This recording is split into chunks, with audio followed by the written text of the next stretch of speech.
Karthi Deepa serial இன்னைக்கு என்ன நடக்க போதும் பார்க்கலாம் வாங்க. விசி வந்து சரியா வர மாட்டேங்குது. என்ன காரணம்னே தெரில. நீங்கள் பார்க்குற எல்லாரும் லைக் பண்ணிட்டு பார்த்தீங்கன்னா எனக்கும் கொஞ்சம் பேச வந்து மோட்டிவேட்டாக இருக்கும்.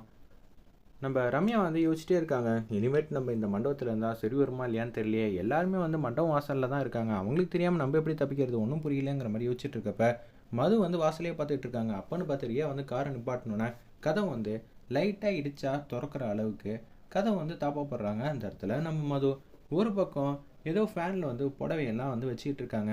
ஆப்போசிட்டில் வந்து நம்ம ரியா வந்து கதவை தட்டுறாங்க. அந்த தாப்பா கொஞ்சம் கொஞ்சமாக இறங்கிட்டு இருக்கு. ஆல்ரெடி வந்து இந்த வீடியோலாம் ரெக்கார்ட் பண்ணுன்னு சொல்லிட்டு வீடியோ வந்து ஆனில் தான் இருக்குது. அந்த இடத்துல இது தெரியாமல் வந்து நம்ம ரியா வந்து கதவை வந்து லைட்டாக தட்டணுன்னா தாப்பா ஃபுல்லாக இறங்கிடுது. ஏன்டா நீ இப்படி பண்ணிக்கிட்டு இருக்க?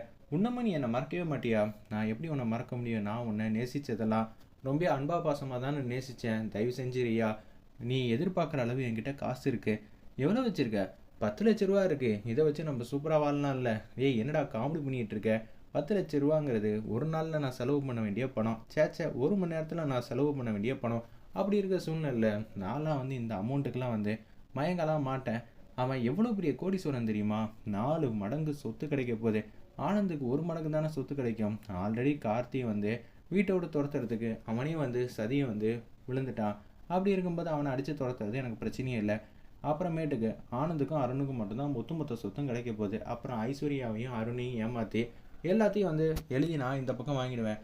நான் வந்து ஏழையாக இருக்கலாம், பிரச்சனை இல்லை. நான் ஃப்யூச்சர் வாழ்க்கையெல்லாம் ரொம்ப கோடீஸ்வரியாக லக்ஸுரியான வாழ்க்கை தான் எனக்கு தேவை. அப்படி இருக்க சூழ்நிலை உன் கூட இருந்தேன்னா அது பிரயோஜனமே இல்லைன்னு எனக்கு தெரிஞ்சிச்சு. நானும் உன்னை உண்மையிலே தான் நேசித்தேன். ஆனால் நான் நேசித்தது உன்னை விட பணத்தை தாங்கிறத இப்போ புரிஞ்சுக்கிட்டேன். எனக்கு பிறக்கக்கூடிய குழந்தை அது பார்ன் வித்து சில்வர் ஸ்பூனாக தான் இருக்கணும்னு ஆசைப்பட்றேன். அதுக்கெல்லாம் நீ எல்லாம் செட் ஆக மாட்டப்பா. அப்படி இருக்கும்போது இந்த சுச்சுவேஷனை என்னால் எப்படி பயன்படுத்திக்க முடியுமோ அப்படி தான் பயன்படுத்திக்க முடியும். நிச்சயம் அப்படியெல்லாம் நடக்க வாய்ப்பே இல்லை. ஏய் எனக்கு நல்லாவே தெரியும், எனக்கு பணம் மட்டும்தான் முக்கியம். இப்போ ஆனந்து சொத்தே வேணான்ட்டானா என்ன பண்ணுவேன்? அவனை நான் கழட்டி விட்டுருவேன். அவன் எனக்கு தேவையே இல்லை. ஆனால் அந்த அளவுக்கு அவன் போகாத அளவுக்கு நான் பார்த்துப்பேன். எனக்கு எப்படி காய் நவுத்தணும்னு எனக்கு நல்லாவே தெரியுங்கிற மாதிரி தான் யோசிச்சுட்டு இருக்காங்க ரியா. நீ இந்த முடிவு எடுத்தான்னு வச்சுக்கேன் எனக்கு சந்தோஷம் தான். அதுக்கப்புறம் நீ எனக்கு ஃபோன் அடித்து தொந்தரவு பண்ணவே மாட்டல்ல அப்படின்னு சொல்லி சொல்கிறாங்க. அந்த இடத்துல நம்ம ரியா சொல்லிட்டு அப்படியே கேஷுவலாக வந்து கார் எடுத்துகிட்டு போகிறாங்க. இது எல்லாத்தையும் வந்து ரெக்கார்ட் ஆகிருக்கா இல்லையான்னு சொல்லி பார்க்குறாங்க. ஃபுல்லாக வந்து கிறிஸ்டல் கிளியராக வந்து ரெக்கார்ட் ஆகிருக்கு போல இருக்கு. அந்த இடத்துல கார்த்திக் வந்து ஃபோன் அடிக்கிறாங்க. கார்த்திக் சார், வீடியோ வந்து பக்காவாக வந்திருக்கு. இதை பார்த்தாங்கனாலே ஆனந்த் வந்து அடித்து துரத்திடுவாங்க நம்ம ரியாவை. சரி நீங்கள் மண்டபத்துக்கு வாங்க அப்படின்னு சொல்லி வச்சுட்டு இருக்காங்க. ரம்யா காட்டுறாங்க. அவங்க மனசாட்சி வந்துடுறாங்க. நீ இப்போ இந்த மண்டபத்தில் இருந்து கார்த்தி மீட் பண்ணுறதுனால ஒரு பிரச்சனையும் இல்லை தெரியுமா? ஆமாம், நான் ஒன்றும் கார்த்தி முன்னாடிலாம் சதி திட்டம்லாம் ப்ளே பண்ணல. ஐஸ்வர்யா மாதிரியோ ரியா மாதிரியோ தப்பான இதெல்லாம் செய்யலை. ஆனால் என்ன, நான் இது மாதிரி யோசிக்கிறது எனக்கும் உனக்கும் மட்டும்தானே தெரியும். சரி நீ சொல்கிறதெல்லாம் கரெக்டு தான் மனசாட்சி வந்து பேசுகிறாங்க. அப்போனா நீ தான் அம்முங்கிற இன்ட்ரோ பண்ணிக்க வேண்டியதானே கார்த்திகிட்ட. அப்படியெல்லாம் தெரிஞ்சிருச்சுன்னா கார்த்திகை வந்து என்கிட்ட டிஸ்டன்ஸ் மெயின்டைன் பண்ணி தான் பேசுவாப்புல.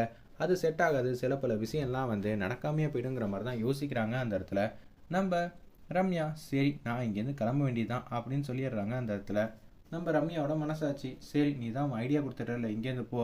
ஆமாம், காரியம் முடிஞ்சிச்சுன்னா தான் கழட்டி விட்டுருவேன்னு சொல்லி கொடுக்கணும்னு வந்து ஒரு கார் இருக்குது. அந்த காரில் வந்து ஏறலாட்டு இருக்கிறப்ப ஷோல்டரில் வந்து கை வைக்கிறாங்க.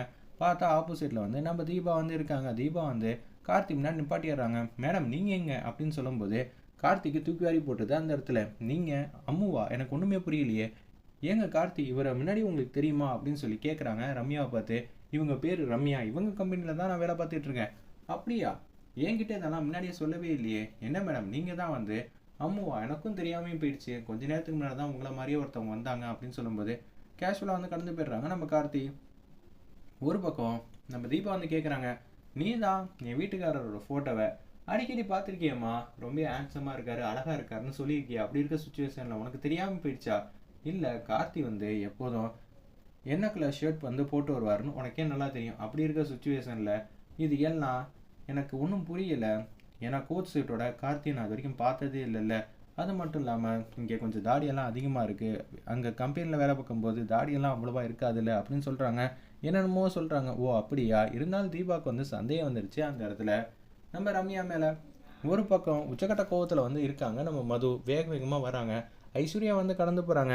என்னது, இவன் தான் ரியாவோட ஹஸ்பண்ட் ஆச்சு, இவன் எதுக்கு மண்டபத்துக்கு தேவையில்லாமல் வந்துகிட்டு இருக்கான், ஒன்றும் புரியலையேங்கிற மாதிரி பட்டத்தின் உச்சத்தில் யோசிக்கிறாங்க. சரி பின்னாடியே ஃபாலோ பண்ணிட்டு போவோன்னு சொல்லி பார்த்தா கார்த்தி இந்தாங்க வீடியோ பாருங்கன்னொன்னே வீடியோ ஃபுல் அண்ட் ஃபுல் தெளிவாக வந்து பார்த்துட்றாங்க.